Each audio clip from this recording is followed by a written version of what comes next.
আরে গীতা তো আমাদের হৃদয়ে, কিন্তু গীতাকে যখন পলিটিক্যাল মার্কেটিং এ আনা হয় তখন আমরা গীতার বিরোধিতা করি না, ওই ইভেন্টটাকে যে রাজনৈতিক ভাবে তাদের বাহুবল প্রদর্শনের জন্য মার্কেটিং করা হচ্ছে, আমরা সেই ইভেন্টটাকে নিয়ে প্রশ্ন তোলার অবকাশ থাকে।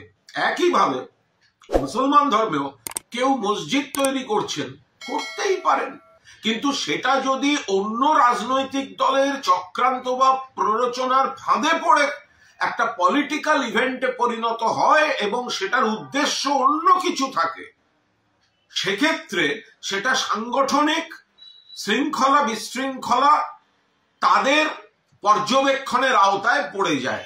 ফলে যদি কেউ বলেন যে আমাকে অমুক তৈরির জন্য বহিষ্কার করা হলো, অমুক তৈরির জন্য দল ব্যবস্থা নিয়েছে, একদম মিথ্যা কথা।